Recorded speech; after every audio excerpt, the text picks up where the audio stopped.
Hey, Bethany, I'm so excited to get to chat with you today. Hey, Jordan, thank you so much for having me. Awesome. Well, I just got done doing your bio, but I would love to hear in your own words what you do and what you're all about. Yeah, so my husband and I planted a church called Legacy House, and it's that's an interesting question whenever somebody asks, what do you do? It's like I don't know a lot of things. Um, so we planted the church together, so there's that element of ministry, but I function primarily as the creative director behind kind of everything that we do here at the church. So that's anything from, oh my goodness, creating content, resources. Sometimes we do cool like displays, a lot of writing. But it's really a little bit of everything. So that's a difficult question to Yeah, answer. it's always so loaded, but oh my Yeah. God, I like just so everyone knows, like I go to Legacy House, which is the church, and then so Bo and my husband and I grew up Methodist and Bo grew up Baptist. So whenever we started dating, like he was like, "Do you want to go to church with me?" And I was like, "What? Can we get married?" I was like, "You're amazing. I love you." Because it was just like always my dream to like sit in a church and have my husband's arm around me. Like Oh, that was like my dream. So yeah. church is so important to us, and we like tried a few different churches, and we stayed at one for a long time. But I was like, I just don't feel at home here. Don't feel at home. So we had heard so many great things about Legacy House, and we checked it out, and I immediately like whenever you walk into that place, you just like get like just washed over by the Holy Spirit. And you're like, oh my God, this is it. Like, Oh, I love that. yeah, this is it. So I just want you to kind of like take me back because your church is just so different than anything I've ever seen. And you say planted, and like just take me back to like just kind of like a brief version of like how you and Curtis met and like what like drove you to plant this church in Pensacola. Yeah. So both of us come from ministry families. So it's kind of like in our DNA. Now, I will say, and many people have heard me say this, I was always like, I do not want to marry a pastor. Uh, because I saw what that was like to grow up around. And, it can get messy. There's difficult things that happen in relationships. It's very time consuming, and it kind of, it takes over your whole life. There's a lot of sacrifice that has to happen. So I was always like, I'm not going to marry a pastor. No way. I'm doing something different. Yeah. And then Curtis and I met when he was doing a ministry internship in Baton Rouge, Louisiana. And we would have never met actually if it weren't for Hurricane Katrina. My family and I lived in a small town in New Orleans.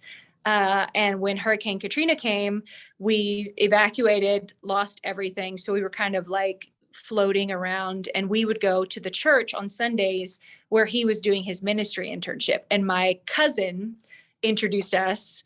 And it's funny, they weren't technically allowed to like date during the internship. And so we didn't like talk while he was in the internship. But when he got out of the internship, he started like, he, added me on MySpace back in the MySpace days. So he added me on MySpace and like asked for my number. And I was like, no, you're weird. Like, why in the world are you trying to talk to me? Because we lived in different states. So I was like, I'm not down with that.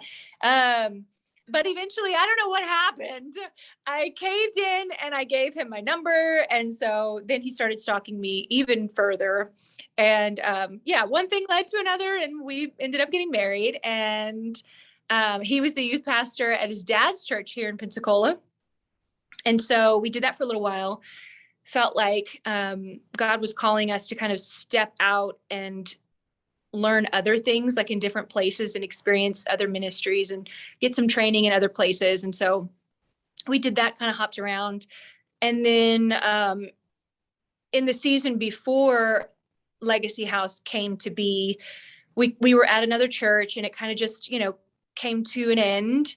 And so we kind of were trying to figure out if we wanted to go continue to be on staff somewhere else or if we wanted to do something else. And, God, because that's another thing. I said I never wanted to plant a church. Now Curtis is like, this was his dream. Like planting a church was always his dream. But for me, I was like, I would rather go somewhere that was already established and like, just serve, someone else. And so, but we're sitting there, trying to figure out what to do. And we just felt like there was an opportunity, and that Pensacola really just needed something. And I don't know. I think when you plant a church, I think everybody that plants a church is like, oh, we're going to do something like that's never been done before. Like, what I mean? So I think we had this idea that we were going to like be so like, I don't know, against the current of what was happening. But then you realize, once you're in it, you realize that's kind of stupid. Like just do what is effective and what reaches people. It's not about like being like different. Like if different doesn't work, you know what I mean? It's about the people. So, yeah, we were just kind of sitting there and we just felt like there was an opportunity to do something really creative here in Pensacola. Cause when we looked at the landscape of what was happening in church culture, it was all just very similar. And so we were like, it would be kind of cool to try to start something just really different. And his church was at a point where they were kind of at a crossroads as well. And so it kind of came about where we were like, hey, like, what if we came in and took over the current church and kind of tried to rebuild it, rebrand it, do this whole thing. So we did that. But then looking back, it probably would have been a much better and healthier decision to shut that down completely. And which, we can get into all that, the mistakes we made. But what ended up happening was after we launched Legacy House, a bunch of the people left that were a part of like the core team from that church, just because, the vision like did not match up with, I think, what they thought it was going to be. And, it was a different culture than what they expected and what they were used to. And so it ended up being, we call it a plant because we ended up starting from scratch in a lot of ways. Mm-hmm. So yeah, I mean, that was a lot but no, I love it. I'm like eating it up. I love it so much. I think that is so cool. One thing that I wanted to bring up is that you have your own podcast. And you also had a business luncheon. So, and the reason why I wanted to bring that up now in the conversation is because how many similarities there are from, creating your own business and creating a church, even though it's like, it seems like it would be different, but you're still marketing and branding and hiring and firing. That's like one of your tips that you said at the luncheon was like, what did you say? Hire slow and fire quick. Be slow to hire, quick to fire. Yeah. Yeah. Like, and that's like, it's so businessy. So I just want to know like what were some of the biggest struggles that you had getting it off the ground? I know that was a big question at that business luncheon was like, how do you keep going? Yeah. Like when all those people were like, this doesn't align with like your new vision of this church doesn't align. Like, how do you like have that certainty that you're like, okay, we are doing the right thing? Yeah. You keep going. Well, I think when it comes to specifically, I know business and church is different, but when you're starting and planning a church, it's like, if it is not God breathed, it's difficult already. But I think the number one struggle, if I had to say, and I know this is a little bit more, not abstract, but I would say one of the biggest struggles is discouragement. Like you just every step of the way, especially when you feel like people just abandon the vision. You're just like, I'm out here like alone trying to make this happen. And then you start questioning like, well, was this the right thing to do? Are we doing it the right way? All of that stuff. So I think that for us, it was just standing on that we knew it was a God dream kind of a thing. Like we knew that it was something that God had told us to do. And just because things don't make sense, and just because we hit obstacles, and just because it's extremely difficult at times, doesn't mean that it's not right. And I think that if we would have listened to all of that, we would have quit a long time ago, because the first couple of years were really, really hard. But the, other struggles were financial. When we took over the other church, they were significantly in debt. And that was something that we didn't really know before we had made the agreement. And so then we had to figure out how to, make some maneuvers there financially to get the church out of debt. And it was a significant amount. So we ended up having to sell the building.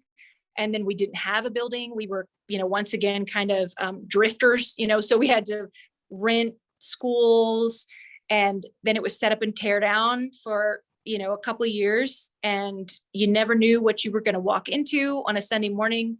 So there was, the list, I feel like, of struggles goes on and on. Like you have to build teams, and then you have to make sure that you're training them effectively, but then you also are dealing with volunteers. So you don't want to overwork them, and you don't want to, so you're balancing that pastoral ministry side with, effective leadership, and trying to, make sure the culture is upheld and things like that. So, I think the number one thing that I battled was just discouragement. And we all battle discouragement, like still to this day. Sometimes with the podcast too, I'm like, I don't know, like, you're just kind of like, I don't know if this even matters. And, but I think you have to tell yourself, like, yes, are there 10,000 podcasts? 100%. Are there lots of people running churches? Yes. But it doesn't mean that you don't have a significant reach, and that there's people, if God put you where he's put you, then it's because there's people that he wants you to reach. And so you have to just go off of that, and then I think the inspiration has to be, from the Holy Spirit. Cause I think, sorry if I'm rambling, but I think with church, I do think we have a tendency to want to copy whatever is working. But something that we've always tried to do, and we've really, really put a massive value on, is being unique, like in what God has called us to do, being creative, not just doing, this series because somebody else is doing the series. And it really drew a lot of people for them. We try to pray and say, what would you have us to do? What do our people need? What are they hungry for? And then go off of that. So, but yeah, there's a lot of struggles. I cannot even imagine. The podcast has been the longest thing that I've done on my own. Before that, I was in real estate with my husband. So the podcast was my first thing out, building my brand and doing my thing. And it took so much just to release the podcast. And then now I'm in a network marketing company, and I all the women that join my team, they struggle so bad with I have one girl right now who is I'm ready to quit. She's been in it less than 30 days. She was I posted one picture and nobody liked it. I'm done. It's oh, sweet baby. Oh, if you think that is hard, and I just hear your story of the struggles and huge financial burdens, and I can't even imagine setting up and breaking down a church every single weekend. I can't even picture that. I'm so lazy. I can't and so for people that I just want everyone that's listening to this podcast, if you take what you're doing right now in your business, whether it's posting on social media or, creating products or whatever, just think about how many years it took for Bethany and Curtis to get this church off the ground. So when was that point, Bethany, that you were I think it's working. I think we're good. It's rolling. Lord. Is it bad to say I don't know if I've had that moment? I mean, obviously, you have moments where you're I think when it's, you know, when it comes to a church, you're just like, well, I think it probably applies to anything. If you're a business or you're on Instagram or whatever, anytime you see anybody show up, you're like, oh, they're showing up. Like there's people here, you know? And so I think the first couple of times, like we would have a service and there was people, it was just like Curtis and I would look at each other and we'd be like, this is so funny. Like that it's just us. Like these are just ideas like that, you know, we'll talk about over like breakfast. Like, what if we did a series called Wild Horses? And like, I would be like, you know, I'll always tell him, like, I'll come up with an idea and I'm like, this is really weird. Like people are probably going to think this is a little too weird for like the church world. But every time we just step out in faith to do something crazy, we always see a return from it. But I don't know, probably just one of those times where we walked in, and the room was full of people and you're just like, what is happening? I cannot tell you how many times we've looked at each other and we're just like, what is happening? You know? And that's how, you know, it's just got like, God, it's only God, like, you know, Yeah. like a miraculous thing where you're just like, it's not anything that I even feel like we're necessarily, it's just obedience. Like when you just say, yeah, I'm going to do this. Like even though it's scary, I'm going to do it. And then you see these things happen and you're like, this is crazy, but God can do. Sometimes we just, we sell him so short. Like he can do so much with so little of what we have. If we just give him a little bit of our time, just give him a little bit of our gift. Like the creativity that you have inside of you is a gift. Some people don't see things the way that you see things. And that's a gift. And if you give that to him, he will do some wild things with it. And that's not just, you know, church related. That is to do with, you know, businesses, podcasts, books, you know, art, whatever. Yeah. It's everything related. Yeah. Oh, I love that. So I want to kind of like dive into more you personally. Like I just recently started listening to your podcast, and I think so sometimes when I start a new podcast, I start at like the most recent episode, and then sometimes I start from the very beginning. Yeah. And so I started from the beginning, and then I think I skipped a few because you released a new one. So tell everyone like why you wanted to start this podcast and just like what has helped you keep going. Because I know you took a little break and then you started doing it again. So tell everybody about that. So the reason why I wanted to start it is because I was finding it difficult.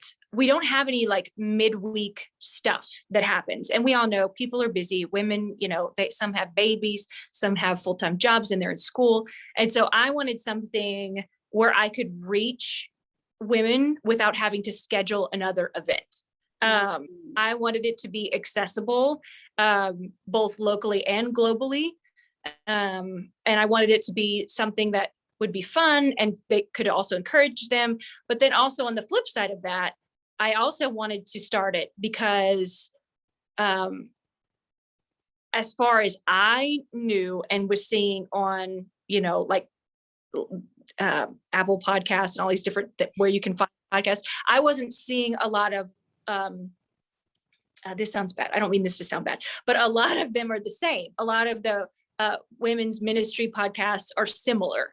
And so I wanted something that was just really different, that was going to just talk about stuff that's like, that's kind of cringy and like a little bit uncomfortable. Like, can we talk about this? Like, you know, so I kind of wanted to, I don't know. I have that thing in me that always wants to push a boundary, a little bit. So that was partially why I wanted to do it.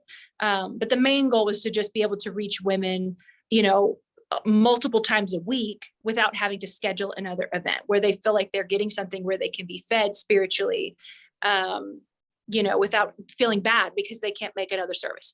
So yeah, I took a break because like everyone who starts a podcast, I mean, maybe now people are different. I don't know, more educated, but you started thinking like, this is going to be so easy. Like it's going to be a piece of cake. Like you just hit record. How hard can this be? And so I jumped in with both feet without much like, you know, planning, which was a mistake. And then I saw how hard, you know, like editing takes a lot of time, especially if you want it to be a specific way. You know, scheduling people takes a long time, and then writing the content takes a long time. It's a way more involved process than I realized. And so, yeah, I took a break.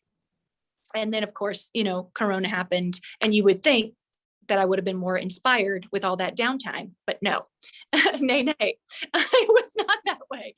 It was the opposite. But yeah, we just started it back up, and I don't know. I think what keeps me going is just that there's always just a new idea around the corner. Like there's always something that, and I still go through those times where I'm like, this is dumb. No one cares. Like, why are you doing this? But I think at the end of the day, you realize that's a lie. There's people that will text you and be like, I'm having a bad day. And they texted you because you're the one that can help them, And so, yeah, I think what keeps me going is just that idea. And then, yeah, just being a little bit like, what's the word? I don't know what the word is. Like, I don't mean to say, I don't want to say the wrong word because Lord knows that'd be bad. Just put, like I said earlier, just pushing the boundaries. Like I like to just be a little bit, do you know what I mean? Just a little bit. Just a little bit. Yeah, like, because we had one called Lady Parts. We had an episode called Lady Parts. And I'm like, which is funny because that was like one of the most listened to episodes. I'm like, of course, I'm sure there's men somewhere like listening to this, but yeah, it's like just pushing the envelope a little bit. I think is what excites me about it.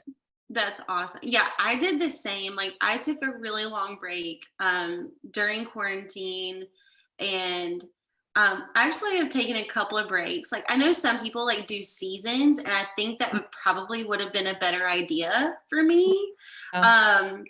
Because at first, like I partnered with like a DJ and a videographer, and like I had like a YouTube channel and like a backdrop and a sound engineer that like edited everything, and it was costing me money. Oh, yeah. And then like the deadlines weren't meeting up, and I was expecting X and they were giving me Z, and I was like, and so I came to this head, and it was like, okay, either I stop the podcast because I'm losing money, or I figure out how to do it on my own.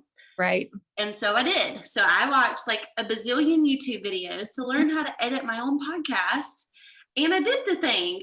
Yep. So to this, and like, I've just kind of taken it back and back and back on like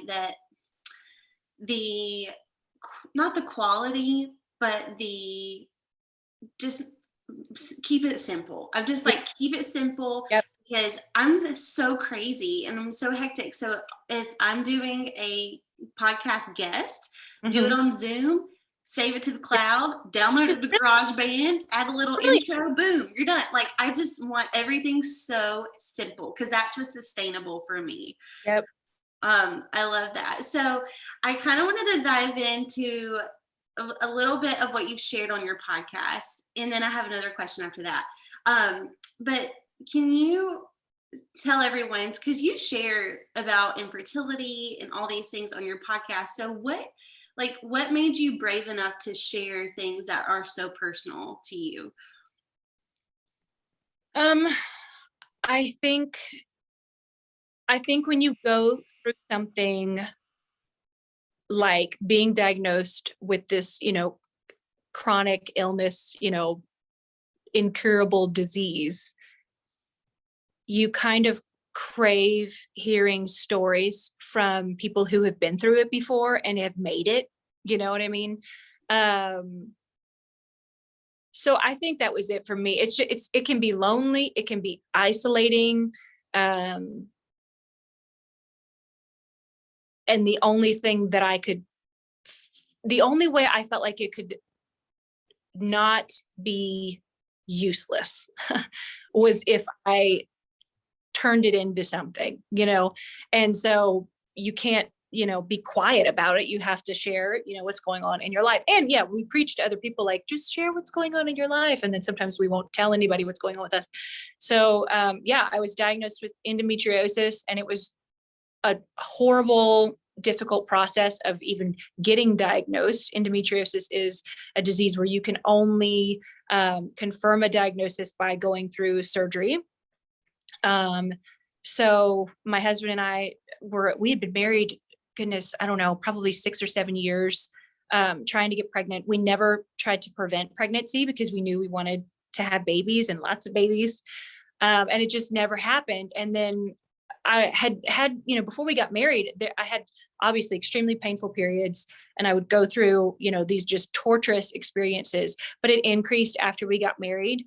And it just got worse and worse. And there would be times where I would just be on the floor, just like, I don't know what to do, but I was always kind of I don't know. I never really wanted to go to the ER or do anything like that. I just was like, suck it up, like you're going to be fine. And so, I just got to the point where we were going to infertility doctors. I was going to everybody and nobody was giving me any answers. And finally somebody said, you should probably just have this surgery, see if you have endo. And so got diagnosed, and I didn't really even talk about it. Like when it was happening, I didn't really share with a lot of people, just like close, family and stuff like that knew that it was happening. But yeah, recently I've just kind of opened it up, cause as like a can of worms, like I'm just like, let's just do this, because I think even as it got worse, as I got older, I was just like, no one is talking about this. And even in the church, I don't feel like people really talk about the struggles that women have with endometriosis, or infertility, or fertility related issues or reproductive illnesses. Like you don't hear people talking about that. It's more of like, oh, we're praying that you get healed, and that's great. But there's a whole lot that happens, a whole lot of suffering that happens in between that miracle point, and some of us, like, it may be that God wants to use it rather than it just being like, oh, your story is that you're going to be healed and never struggle with anything ever again. But like, it may be that he wants to use the suffering that you're going through for a greater purpose. So yeah, I just decided to talk about it. And even when we did the lady parts episode, I was like, I don't know. Like I told Curtis, I was like, I don't know. Am I allowed to say like, some of these words? I won't say it on your podcast because I don't know what I'm but I'm like allowed to say this, but I don't know. I think it's necessary. I think that God is in everything, and he wants us to be open about what's going on in our life. Yeah, that's pretty much exactly why like I started my podcast was I just have like a crazy story. Yeah. And I had my daughter at 19, and Wow. yeah, and then it like we were in a toxic relationship, and then I found out that he was still married to somebody else, and it was just like, it was insane. Okay. And it was very abusive, verbally, physically. I didn't grow up like that. Like I had no idea that people were even like that. So I finally got out of that, and then like went back to school, met my husband, and like now I have this beautiful life. And I was like, I don't think that God made this my story for no reason. Right. I think Exactly. God made this like, and then like I heard that song, it's like, let my life be proof of your love or something. I was like, yes, this is it. Like, I want like my life to be proof of God's love, and proof that like, if you just have faith in the story and the struggle, that everything happens because it's his plan. Yep. And so my podcast has evolved into more business, but I still like to throw in like the life stuff of like, I go through imposter syndrome. I was gaslighted for like 3 years. So I struggle with trusting my own decisions on a daily basis. Like, so I think that sharing the stories and sharing, like, because I was like, I wish I would have known that podcasts exist. I wish I could have known that I could have listened to women who had been through this before. Yeah. Like, and known that they got out, known that they found someone to love them and their baby. Like, I wish I would have had those stories. So I love that you started your podcast and that you're sharing all of your struggles. And I'm sure it's helping so many people. It definitely helped me, because I'm the opposite. My dad actually calls me Fertile Myrtle, which is not cute. He's like, Jordan, because both my babies were out of wedlock, and it like, I'm the opposite. Like, I'm like, don't sneeze on me. Like, don't look at me in a certain way. So I really found your podcast helpful, because I do have friends that are struggling with infertility. And sometimes you just don't know what to say, you know, and I never want to say the wrong thing Yeah. and I also don't want to feel bad for my One, circumstances. You know, it's like, how do we navigate those waters? Mhm. Because it's so weird because my friends are just now having babies. Yeah. Because like we're 27, 28, and some of my friends are 29, and they're Mhm. just now starting families. I have like 2 kids. So I'm like, You're like, I've already been here on this yeah, ride. like, we good. So Yeah. it's been very interesting to navigate those conversations and to Mhm. just like be supportive when people are struggling with something so sensitive and so personal. 100%. A friend of mine told me, we were talking the other day about something similar, just like what to do when somebody's going through like a struggle. Cause I was just like, I don't know what to say. You know, I just keep saying, I'm so sorry. Like, that's helpful. Um, if you mean it, like if it's coming from like your, a real place in your heart, obviously don't be fake if you don't feel anything. But she was talking to me about how she had heard Rick Warren say something about the ministry of presence, like is just being there with someone. Mhm. Sometimes you don't have to say anything just to know that you're there, and just sometimes you just sit with somebody in their pain. I was telling another friend who was diagnosed with a reproductive illness, and I was saying, when I'm in a lot of pain, I don't like to be alone. I don't want anybody to say anything to me or talk, but like, I just want to know that you're there. Because it's scary when you experience that much pain. It's frightening. And there's something about, the ministry of presence. So, sometimes it's not figuring out even what to say. Sometimes it's just like, I'm there for you. And do you want me to just come sit with you? And I can just sit with you and we don't have to talk about anything. If you're in a moment where you're sad because you're thinking about, I won't ever have, the crib and the baby shower and the whole thing. But yeah, I think that sometimes we undervalue just the simple ministry of presence.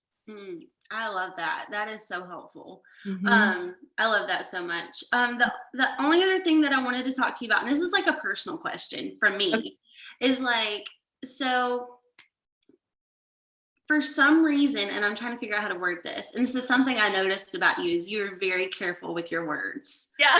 And I love that because something that I'm focusing on is being more intentional with the words that I use because it is very important. Um, so I struggle sometimes with talking about my faith, Mm-hmm. and I think it's like a deep rooted like people pleasing thing, to like not bring up my faith or to not like be pushy, Mm-hmm. which is so funny because it's like the same thing like people think about sales. When I'm trying to like make sales, like I don't have any problem talking about shampoo.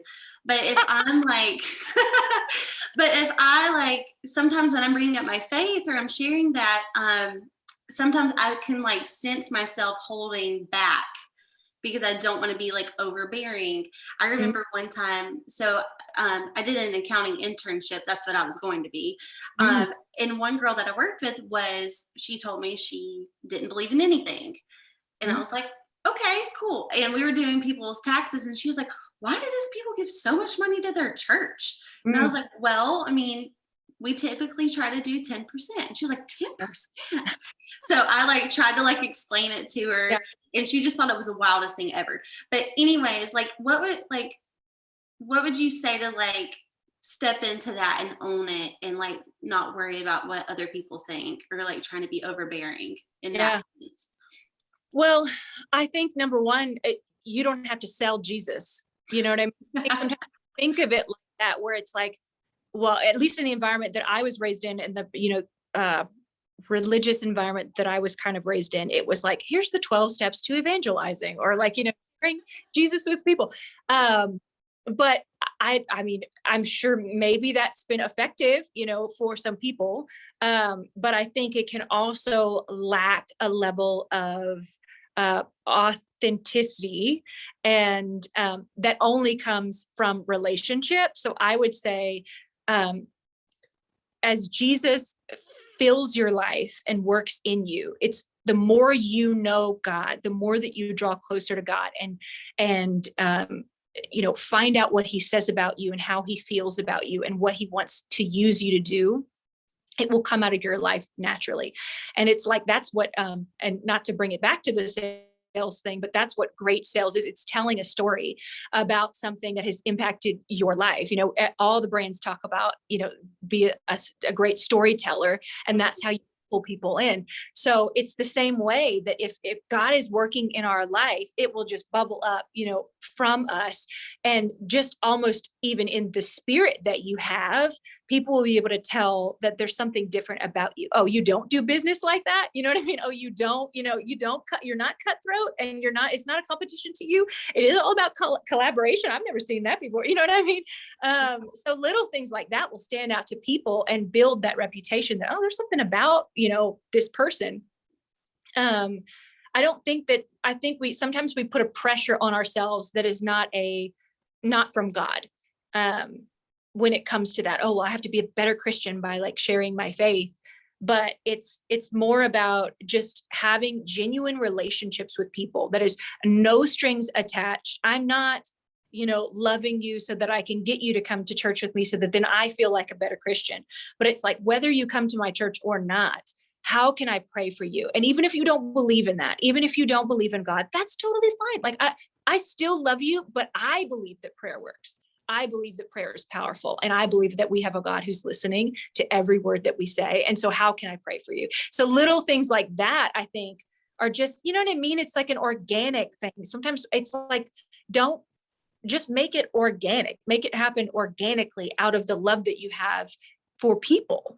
And I think that will open doors to other conversations when, a friend is struggling with something and you're there for them, as opposed to being like, hey, do you have a Bible? Like, you know what I mean? I can get you a Bible. But yeah, I think it's just an organic thing, and the more God works in you, the more that, I don't know, he'll put you in places where you're like, God, I don't know what you're doing. Like, but I mean, I'll be here. Like, you know what I mean? I'll be here, be obedient. And, not everybody's going to accept you. You're not going to be, that's what we know. We're not going to be everybody's cup of tea, and that's fine. But for somebody, you're going to be, that latte, like, you know what I mean? For somebody, you're going to be like the drink. So, yeah. I love that. That's so helpful. I do, like, I feel there was I don't know what service it was or what series it was, but it was something that Curtis said, like, is it Curtis or Pastor Curtis? I never know what you can call him Curtis. But he said something like, we're not all meant to work in the church. Like, we're meant to work as accountants, as real estate agents, as whatever. And it's so that people can see God through all things, like in different scenarios. And that just like super sunk in with me, because I was like, I have such an opportunity to really like share this with my team and to share this with the people that take my courses or listen to my podcast. Like, I have such an opportunity to just be a light. And that was like, that really hit home. One other thing that I'm curious about is, so like on the Instagram and on like in church, it's like Pastor Curtis and Pastor Bethany. And I just think that's so cool. So it's not like Pastor Curtis and his wife. Yeah. So tell me about that. Tell me like what that means and like why it's like that. Yeah. So, we just decided that it would be a package deal. Like, we just believe that, God called both of us, and we have those strengths and weaknesses that we work together really well. And so, yeah, we've always just valued that, like, when, spouses being able to do ministry together. We don't think that God has only called men to, be in ministry and to speak life over people. We believe that God has empowered women just as much as he has men to share the gospel and to talk about the freedom that comes with following Christ. So, yeah. And the word pastor is so funny. People always ask us that. They're like, is it pastor? And I'm like, I don't even know why we say that. Like, it's one of those things that, yeah, I going back to like pushing the boundaries of everything. I'm like, why do we say this anymore? Like, I don't, because it loses its value. It loses its true kind of meaning, because a lot of people will just they think speaker equates pastor, and it doesn't. It's not the same thing. But anyways, that's a whole separate conversation. But we've just been intentional about making it to where people know that we believe that men and women are called equally to, obey God. Like, yeah, like both of us. Yeah. I love that. Yeah. So whenever I graduated college, we found out that we were pregnant with Ben. I had just met Bo. We'd only been dating for 8 months when we got pregnant with Ben. Right.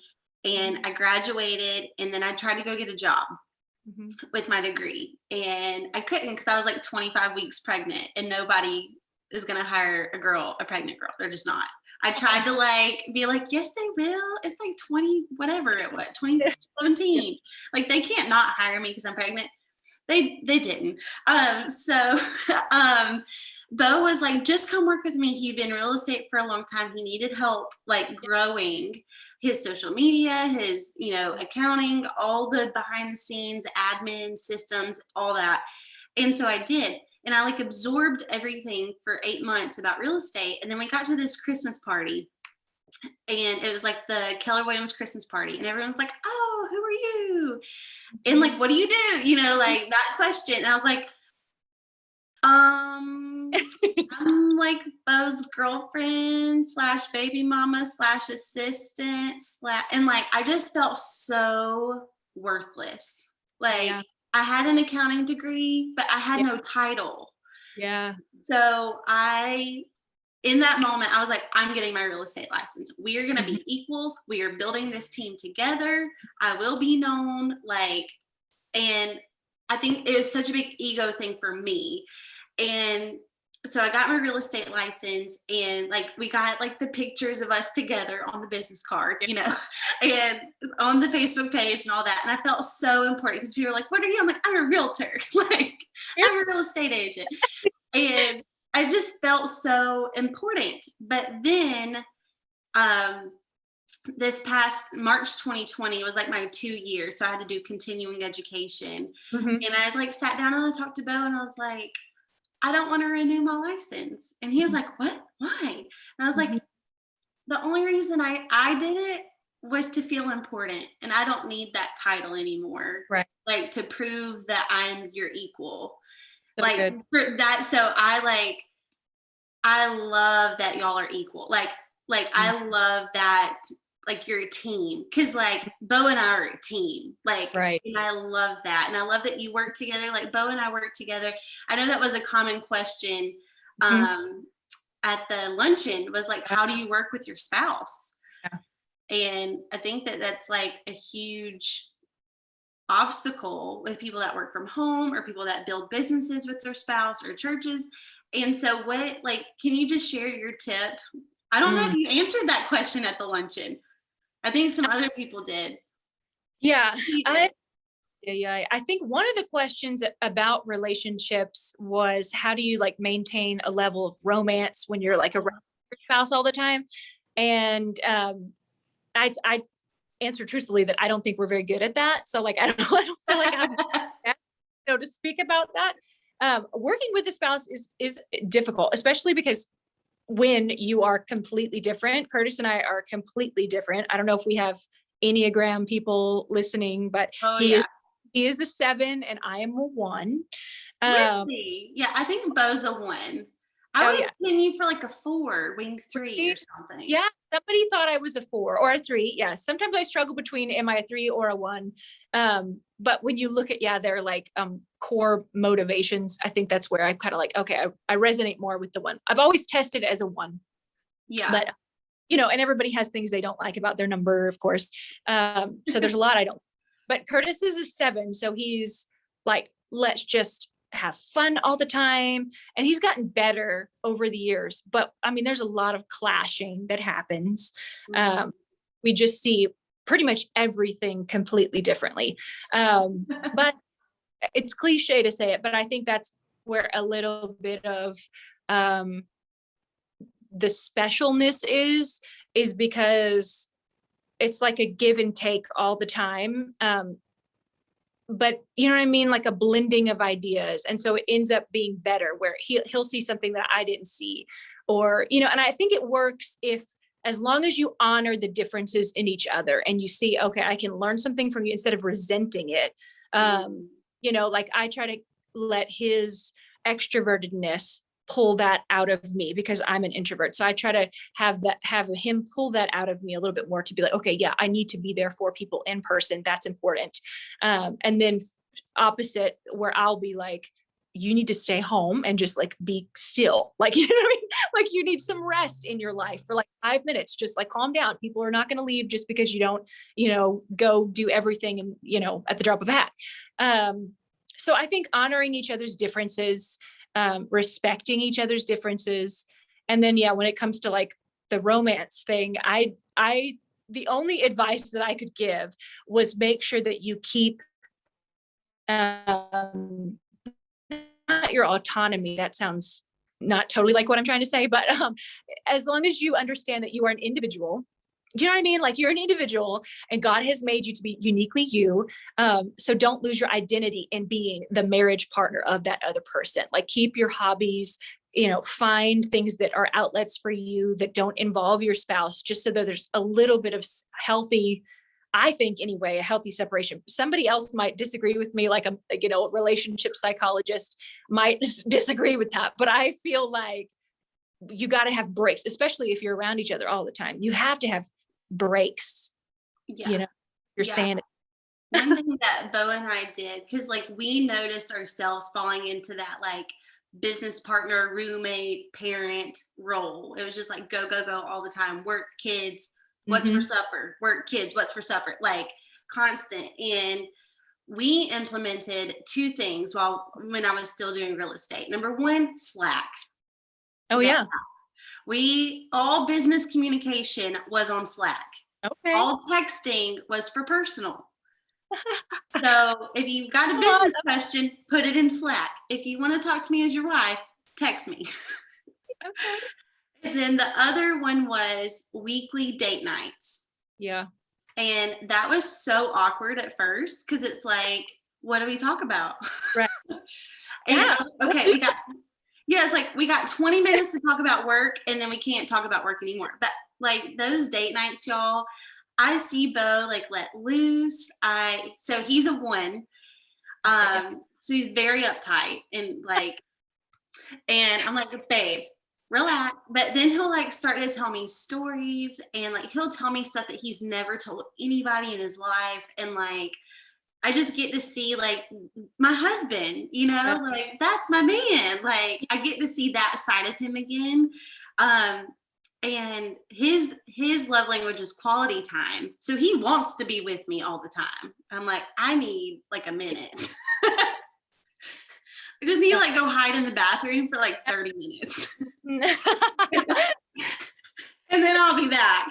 But just kidding. But he like that, those are the 2 tips that like I have found to be super helpful with working with the spouse.